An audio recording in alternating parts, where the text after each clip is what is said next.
Hey, how's it going, Lace Network? This is Escroll, and we're here today to go over the Phantom bot software. This is basically going to cover several of the tabs and also get you ready to run tasks for a particular shoot that you're interested in. So without further ado, let's go ahead and walk through the bot and get you ready. First things first, a little bit of context on the bot itself.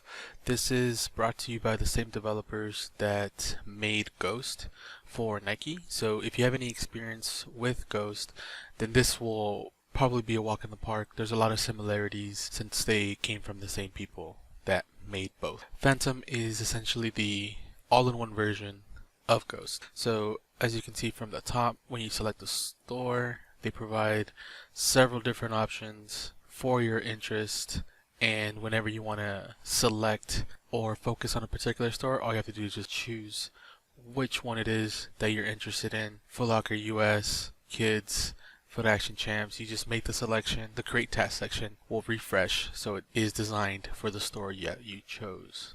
So that's basically the very front and center function that stares at you as soon as you open it up.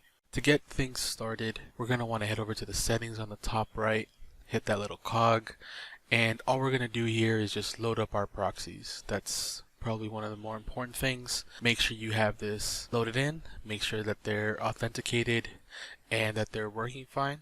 If you need to test them, I would recommend a third-party tester just to make sure. The test functions within the bots sometimes can go up and down in terms of integrity. Recently there was an issue with Ghost in being able to test your proxies and accounts, so if you have the capacity to do so, I would recommend testing proxies in the third party. This is all we really want to do here. You could add in a webhook if that is your interest. Retry and error delay, we can set that to be really high since that's more for catching restocks and if your tasks come into errors. Following the proxy setup, we want to head over to our profile tab, and this is basically where we're going to get in all of our shipping, billing, and card information. So go ahead and fill this out accordingly, make sure it's accurate. If you're using a virtual card, billing information can be a wild card, so it doesn't have to be exact. If this is your first time running a bot, virtual cards give you that flexibility of having any information in the billing. Shipping, make sure it's modified. You want to decrease the possibility of cancellations while increasing the probability of getting multiples. So make sure this is modified. A couple of tricks that we know in the game is to add 4 capital letters at the beginning of your address. They can be completely random, it does not matter, and make some modifications to, like, say, the ending part of your address. So if you have street, you can rewrite this as street, street like this, street like this, or street with no period. All 4 of these are considered different addresses. In addition to just choosing random letters to put in the front, it will always think of it as a random address. And then you also have the capacity to add an apartment and suite. This also makes it look like a different address. And so these are the go-to options for modifying your address so that it looks different every single time. For phone number, to the best of my knowledge, it does not have to be real. They don't ask you to verify or confirm your number. This isn't a Nike account. This will be running as if it's a guest checkout, so you can have any number you want. Usually, to make it look somewhat real, I just put in area code numbers. So here in Southern California, I might do like 323, 909, and then 5511. Doesn't matter. As long as it's 10 digits and it looks somewhat like someone would have that number, hopefully it'll go through. For email address, if you are planning to have more than one profile, meaning that you have more than one card, you will want to have different addresses for this section. Once you make a purchase, the store will send you an email confirmation, so it is recommended to use different email addresses if you have them. If you don't, there is also the recommendation to consider a catch-all email address. If you do want to consider creating a catch-all, we have a pretty solid video that I'll link in the description by one of our staff members. It's pretty solid. I tried it myself and it was easy to follow, and it's a pretty cool utilization, and I'll walk through how to implement that catch-all in the task section. But for here, that's pretty much going to be everything you need to do. Once you have all your information locked in, head over to the profile management, the very top profile name. You can name it whatever you want, test, Phantom, and then hit save, and that will then save that profile down here in the list of profiles that you have. So I already have a test. It's really just all this made up information that takes into account exactly everything I just kind of covered. There's no payment information because we are going to try to set up some tasks and we don't actually want to make a payment. So I left this blank on purpose, and here's a perfect example of a catch-all. This is my own catch-all, and that pretty much covers it. So we got our proxies, we got our profiles, and all that's really left is just to create the tasks. So let's head over to create tasks and get ourselves going. So here, back at the front page, first thing you're going to want to do is scroll through the options of stores and select the store that you have an interest in. For this demonstration, we're going to focus on foot sites. So let's say that I want to buy something on eBay. How would I go about setting up the tasks now that I have my cards and proxies in here? Well, first thing you're going to want is the either URL or product number for the shoe that you want. It's very likely that you're probably going to run this on a shoe that hasn't dropped yet. So how would you get this information? Well, we're going to go ahead and load up Chrome, and I'm on in here eBay. Oh, and wouldn't you know it, it thinks I'm a bot. Nice job, eBay. Select the tractors. I think you can do a little bit better than that. Bam, bam. Here we are. So we're going for something on eBay, and very likely it's going to be a shoe that's about to drop. So what do? So once it gets close to the actual drop time, you're going to want to head over to the release tab up on the top. For foot sites, the layout is basically the same for all of them. It's going to ask for the same information. The checkout's going to be exactly the same. They're just different sites. So heading over to releases, it's going to show you the calendar of all the upcoming shoes. And right now, since the drops are still more than a day away or 2 days away, the page for that shoe isn't up yet. But once the day gets closer, there will be an actual page where you can click on, and you'll be able to see the sizes offered and also the product number. So for the sake of example, let's just pick something that's already out so you can see what that looks like. Let's say we just want this Keep It Camo, this Jordan 10. So once we're on the shoe page, this will look exactly the same for the shoe that you're actually interested in come drop time. We're going to scroll down just a bit down to product number, and we're going to go ahead and copy this into our bot. Head over to our bot URL SKU. This is synonymous with product number, so let's just copy that in there. For eBay, let's select the shoe that we're interested in. I think all the sizes were available for this shoe. Let me just double check. Yes, they were. They definitely bricked. So let's just say I want a size 12.5 and I want to run that test profile. So these are probably the most simple options to select here. What is quantity? Quantity is basically just your multiplicative function for your tasks. So if I wanted to run more than just one task, I can just set this to 2, I can set this to 5, 8, whatever number I really want. This just replicates the tasks I want to set up. For this example, let's just keep it at 1. And down here, these two functions, random email and use desktop. Random email is selected if you do have a catch-all. If you do not have a catch-all, do not select this function, because what this function will do is once it's selected, it's going to load up this test profile. Here's that test profile, and it's going to add a string at the front of your domain because it's generating a fake email. So if you are going to utilize random email, make sure that in here is just your domain and extension. And what it will do is it will add in, like, say, a bob123 at. It will add in a string like this, completely randomized, and it's going to add it to your domain. And that is the utilization of the random email. So if you have a catch-all, perfect, because it'll randomly just create one, so it does the work for you. You don't have to create multiple email addresses. The bot can do it for you if you have a catch-all. Now, if you do not have a catch-all, do not select random email. You already have different emails loaded into your profile, so this is just a tool that you're not really going to be utilizing right now. The use desktop function is if you want the bot to run it on the website. If you do not have this selected, it will try to run it using the app. It is likely recommended that you want to split tasks, so maybe have one do the desktop, one do the app. It's very likely that foot sites crash during drops, so you probably want to maximize your options. So for this example, let's just select desktop. Here on the right side for multi-sizing, if you were interested in more than one sneaker size, this is where you utilize that. And we'll have an example come up just shortly on what this looks like, what you should put here, and how that impacts your tasks. Task specific proxy, if you had a specific proxy that you wanted to assign to this task, you would just hit that button and copy in your proxy here, and it will lock it in to that specific proxy. If this is not selected, the way that Phantom will operate is it will go into your proxy list and it will make the function a top-down. So it will start with the very first proxy, and if that doesn't work, it'll start going down the list. Alright, let's create this task. Let's head over to view tasks, and here we are. Size 12.5 at East Bay with our chest profile. And that is basically it in terms of creating a task. It's very simple. I find this to be relatively straightforward, not too difficult, but that is all it takes to set up a task in Phantom. Now, this isn't necessarily the end of the video because there are a couple of other functions that we mentioned or hovered over on our way here. So the rest of the time we're going to be looking at a couple of other options, how to utilize them, and maybe some potential errors. So let's go ahead and run this. Here we have the actions section. You have a run, you have a stop, and you have a delete. So these are the controls you have. Let's go ahead and run and see what this looks like.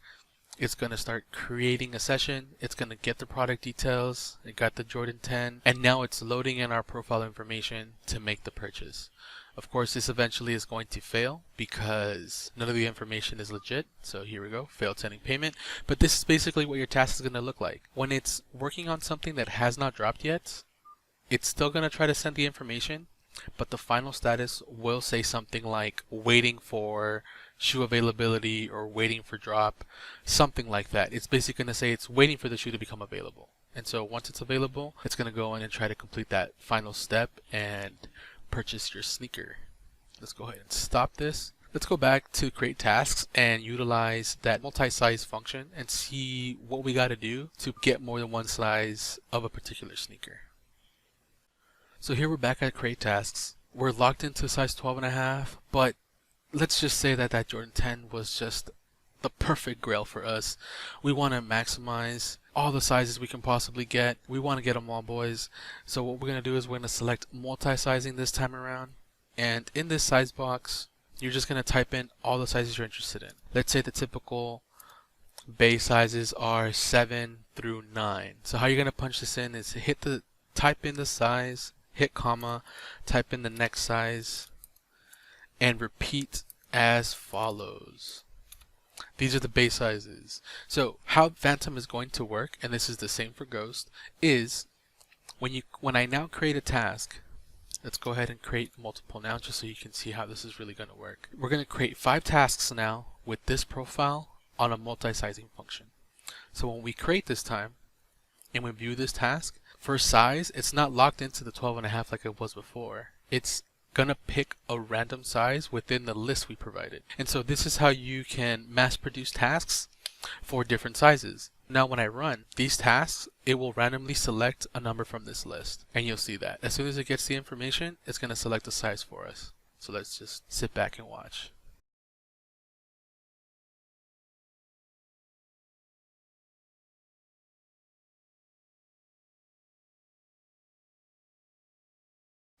Alright, as you can see, it's starting to get the information, and as soon as it's able to get the product information, it will select the size for us. I'm actually really happy with this example because we have a couple of errors coming through. When it's trying to get the product, it just isn't able to find it. So most of these root causes is relative to having proxies, or maybe you have the wrong product number, right? We know the product number is right, and so potentially the error here is just that I had a bad proxy. So it'll jump to the next one and then try again. So this one failed, the second line failed a couple times, but it finally got a good proxy and now it was able to select a random size. And so you see how the multi-sizing function is working here. As soon as it's able to get the product info, it's selecting a size. So I got an 8.5, a 9, and 8.5. Maybe this one will be a 7. We'll see. But this is basically a real application of how the bot is operating. It's not going to be super quick, but it's going to run through and take some time, and it'll eventually reach where you're trying to get it. Let's go ahead and stop all these tasks. I think we have a pretty good concept understanding of how to run it. Now, let's go ahead and see what else we got here on the global actions. Pretty obvious that you have an open CAPTCHA and a cookie harvester. For CAPTCHAs, if you're going to run on a site where it's likely you're going to get a CAPTCHA to solve, you can open a CAPTCHA harvester, sign in to your account, and just watch YouTube videos. This helps make your account look more real and increases your likelihood of having just a one-click CAPTCHA, just verifying that you are not a bot and not having to solve several puzzles. If you wanted to have more than one open, we selected open CAPTCHA, open the harvester. We just have to click new here and it'll open a second instance. And now we can have 2 or however many harvesters you want to have going at the same time. The next button is a cookie harvester. So this is actually really awesome. If there was probably one pro Lace tip I would give, is to utilize your harvester.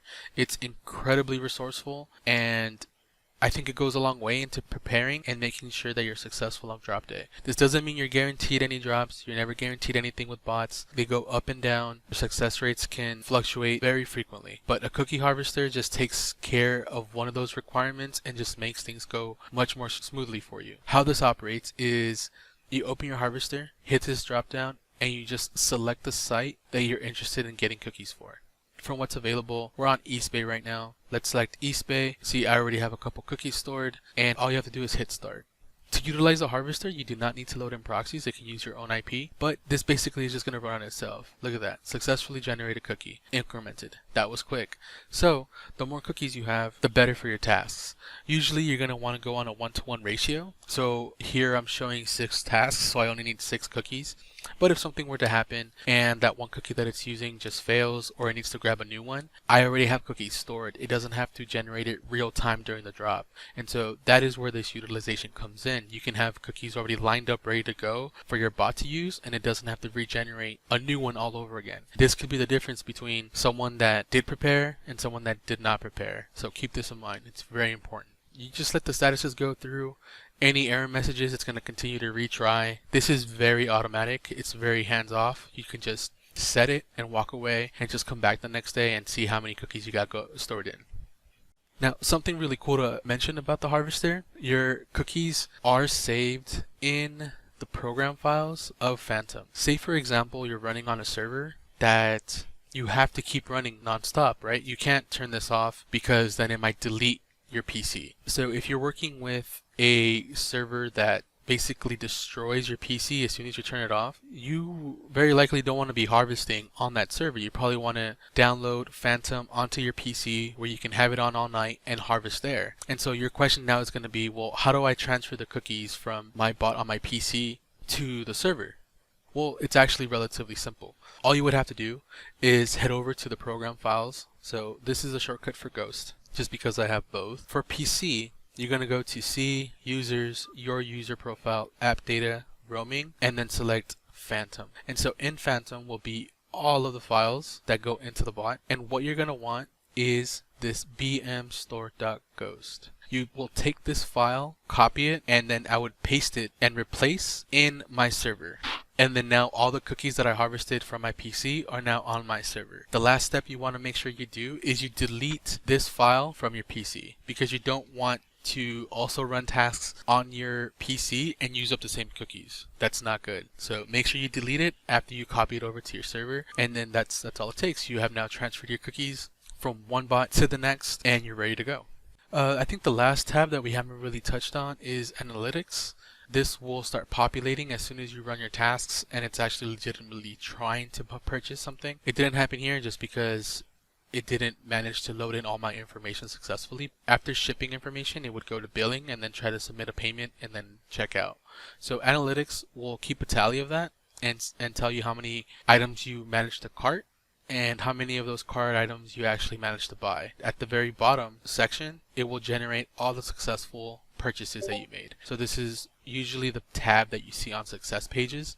And if you don't have a webhook, then you probably want to make sure you copy this information, because it will have your order number information. Also, if you don't have a catch-all. But if you have a catch-all and you have a webhook, all this information is going to be sent to you one way or another. And I believe that pretty much covers everything you need. If there are any questions, feel free to ask them here in the comments, or if you are part of our Lace Network, feel free to DM me, at me, or submit a ticket if you need a better walkthrough. I really feel comfortable with this software. I think you guys will too, but if there are any questions or concerns, feel free to reach out. We're always here to support, and we're happy you're here. Until next time, I'll see you guys around the Discord. Peace.